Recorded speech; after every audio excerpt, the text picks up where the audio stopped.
Hello everyone, thank you for tuning in to Returning to Basics. I'm in the greenhouse and I just had a frog fall close to me. They sprit stuff everywhere. I'm in the greenhouse, it's 10 o'clock and I just did a pan of the Swiss chard and celery I have growing in here. A lot of it is gone. It just gets too hot. By 2 o'clock this afternoon, it'll probably be bumping 110. I have a little, bear with me, I have a little opening for our fan to pull air through, which it's on high up there.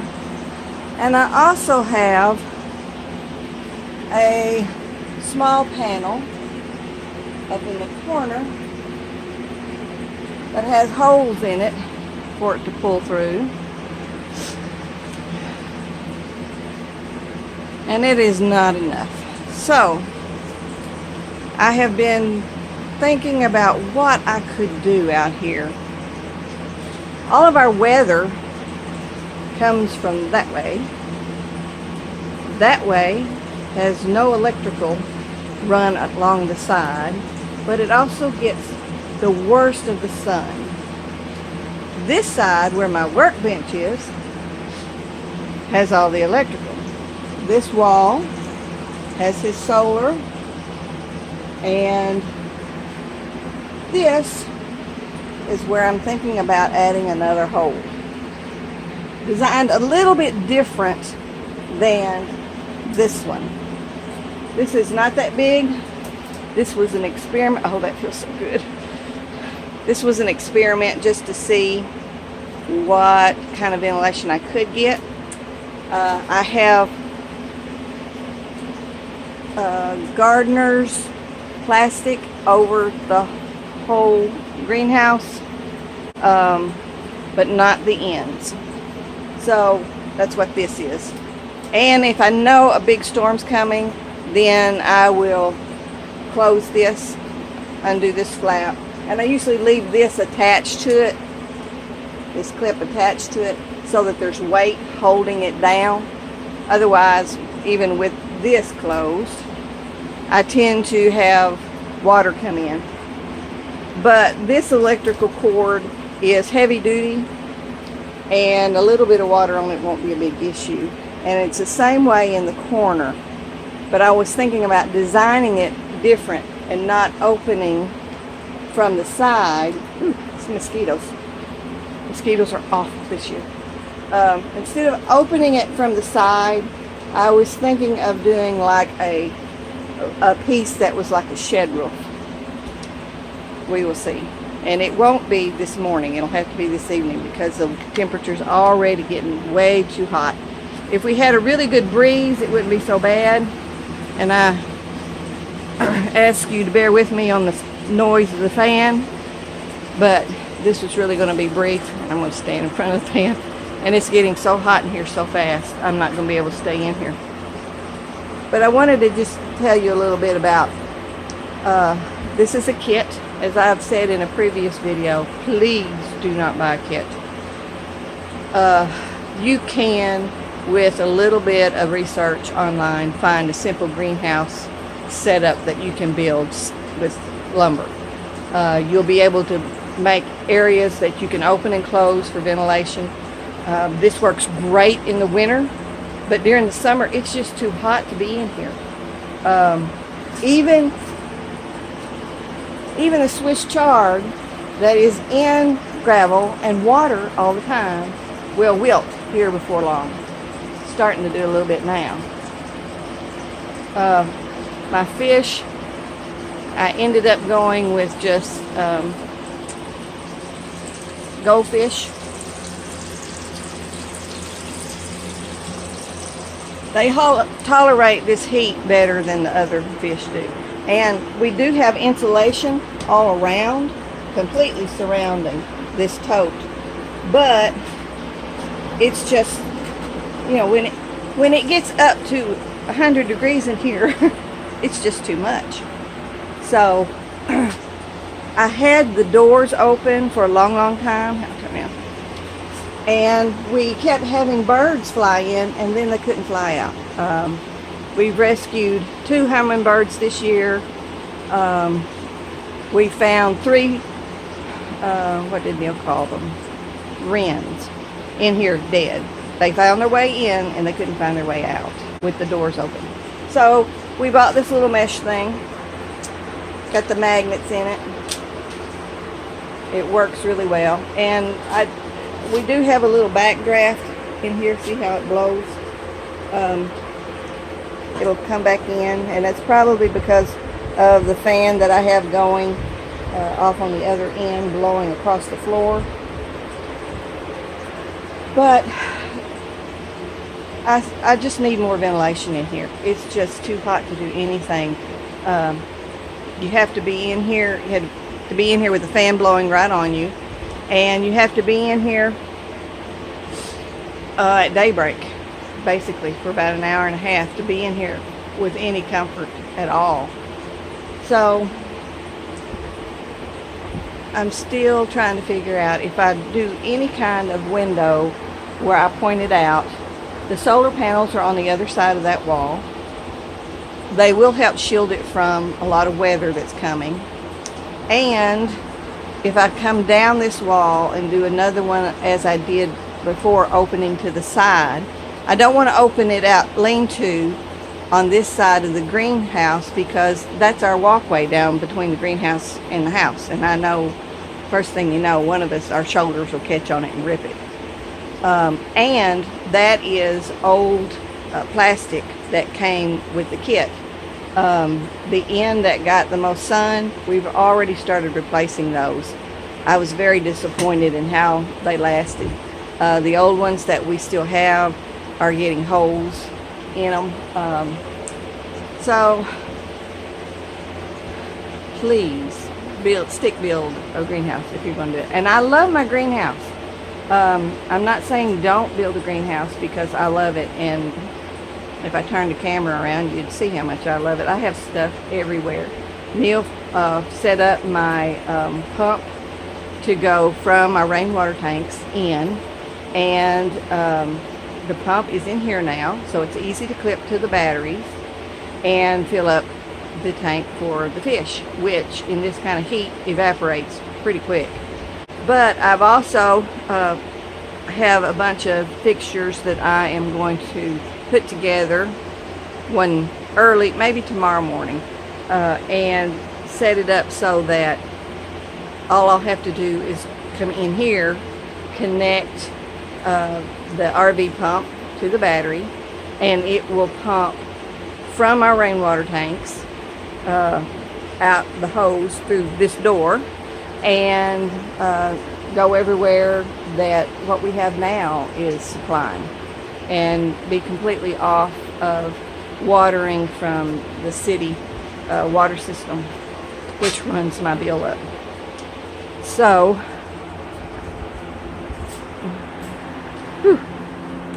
the system that I have, pardon me,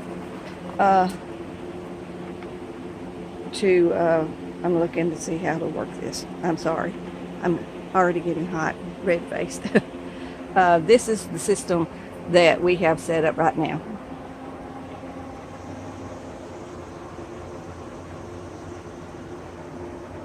Main hose goes down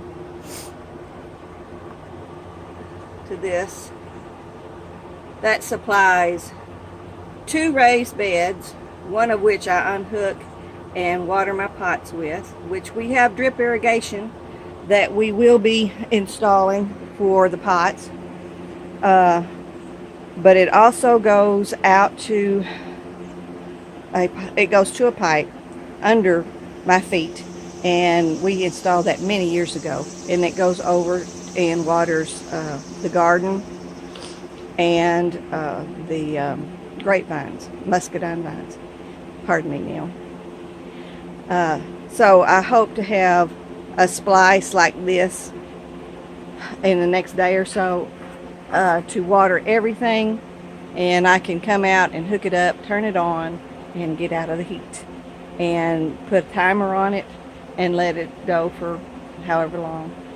And it waters. Right now I water a raised bed with the flowers, the raised bed with the tomato plants, has a soaker hose in it, and then I have one hose that I use here right next to the house for the pots, and also for the bed here by the house, which I have a regular soaker hose in it, and I'm very disappointed where it connects to the water hose. It really puts out water well, but when you get to the other end, it doesn't. So that's a real disappointment, because it seems to just put water out on the ground and not in the water bed, or it goes through the bed so fast on this end because it puts out so much that it's not getting down to the other end where my sweet potato vines are. So I'm going to pause now and get out of the heat for a few minutes. I'll be back with you shortly.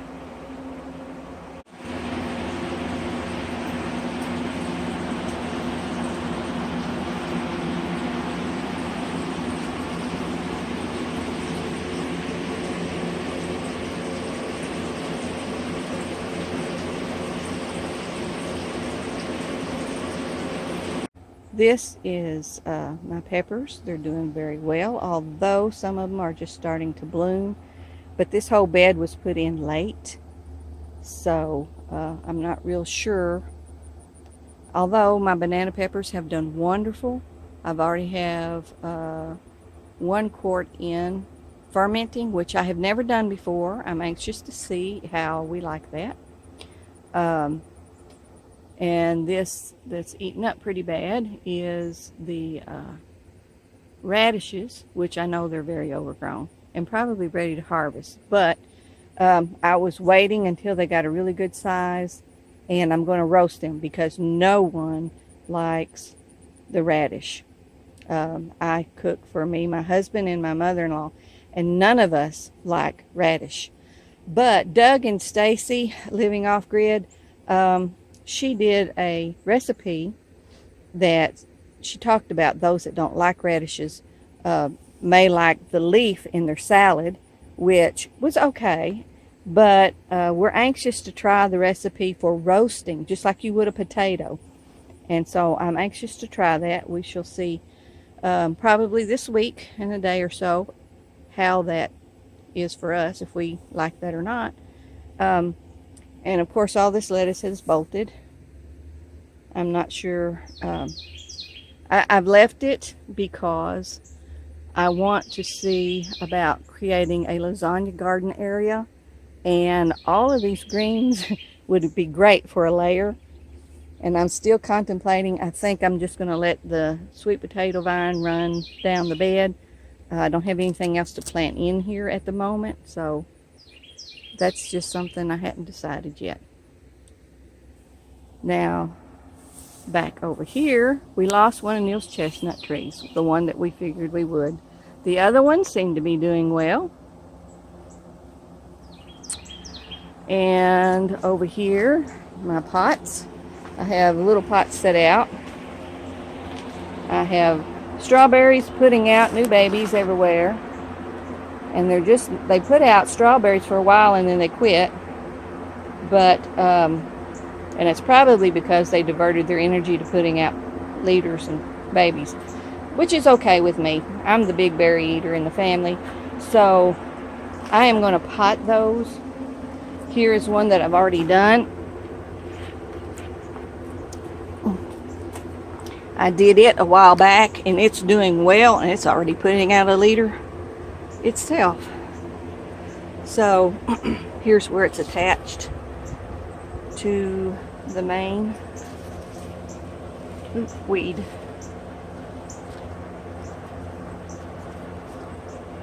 This is my parsley, which is not done as well as I'd hoped.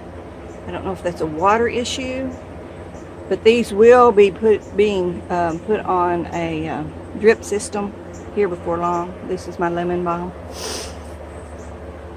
It smells so good. His Buckeyes did not make it. I could not make them happy, no matter what I did. A little more water, a little less water, sun, more shade, nothing worked. And they all just shriveled and died. So it was just an experiment anyway. And over here, everything seems to be going well except for 2 pots. There's my onions. Had a new batch of lettuce I planted late that's coming on. We'll have more of that today. I really need to get my mint put in a different pot. It has not done well in this clay pot at all. I had an issue with caterpillars out here. And it was like, where did you come from? You weren't here last night. And the next morning, they have several of the carrot tops stripped. And they would be big and healthy in there. So I have to check this like twice a day. See, that one they've eaten off. This pot got too dry. And I overplanted it big time. I was interested in eating carrot tops in our salad, and that's not really my thing. I'd rather just have carrots.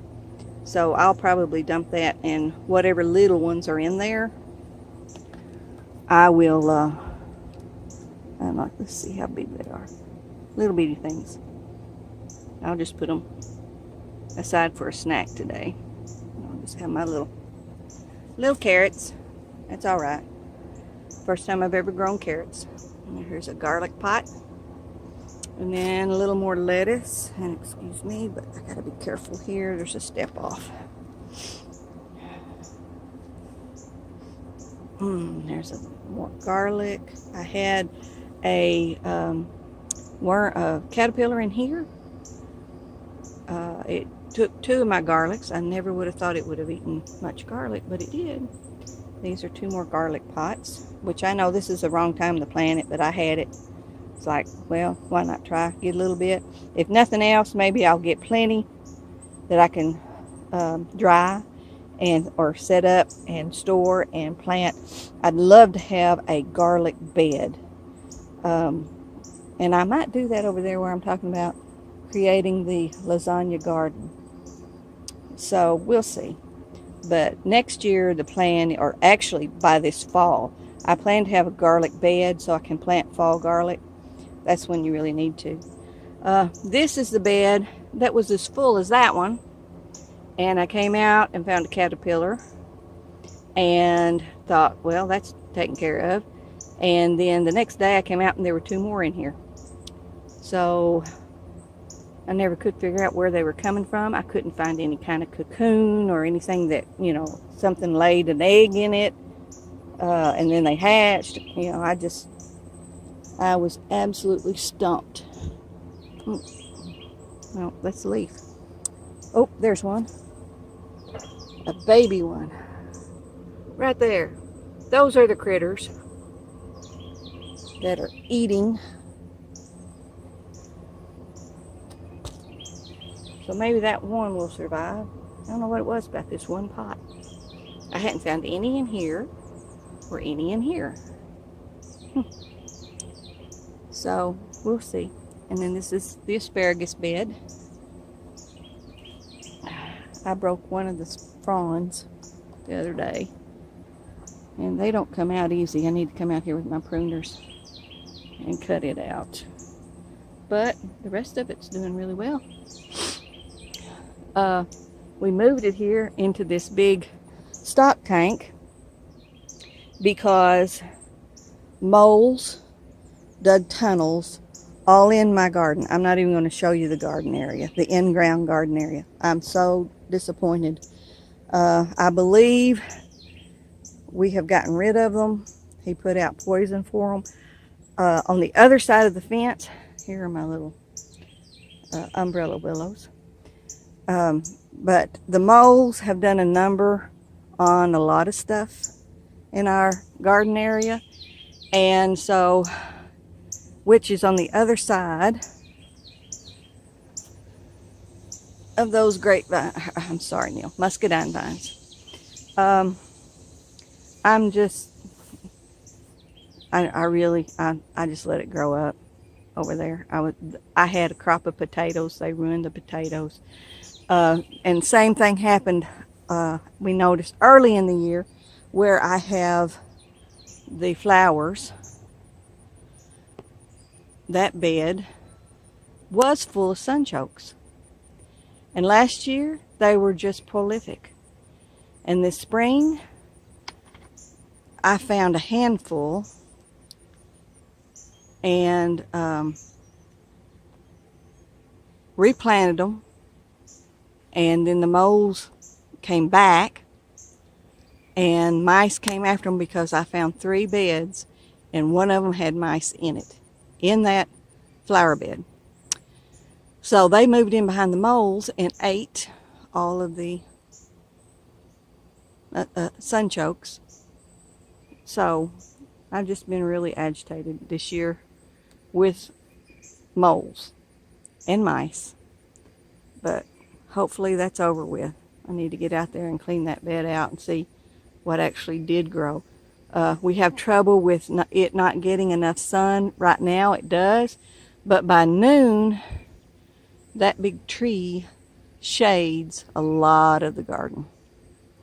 I'm surprised his muscadines do as well as they do, because it's so much in shade by noon, and then it just creeps on over to the fence. By 3 o'clock, that whole bed is in shade.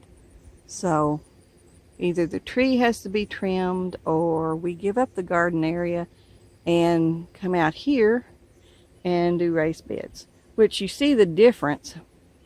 You see the brown over there? That's before you get to the septic system. And all this lush green, which I am about to mow, is where the septic system keeps it nice and watered. And then you get back down here and you can see back over in here where it doesn't water, or where it does some. And that tree, that's a tulip poplar, where it sucks it all up out of the ground. So just different things we've got to address. And that that's his bee box right there. And this area here is where I've been putting lawn clippings to decompose. I'm going to have that. He wants raspberries, so that's where we've set aside to have raspberries. They're ordered and they'll be in this fall.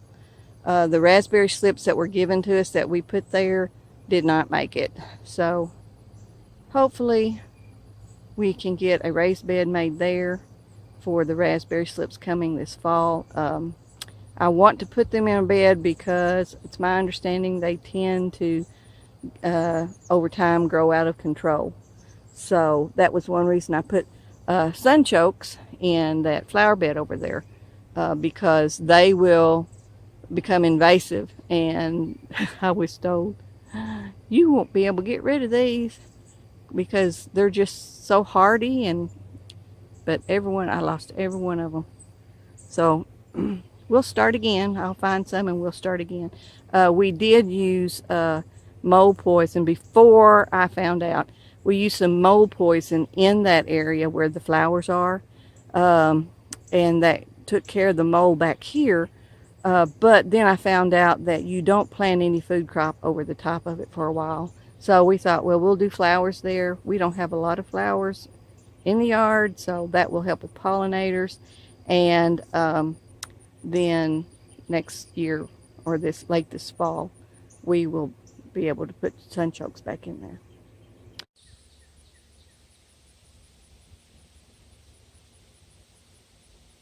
I've never seen one that small. There he goes.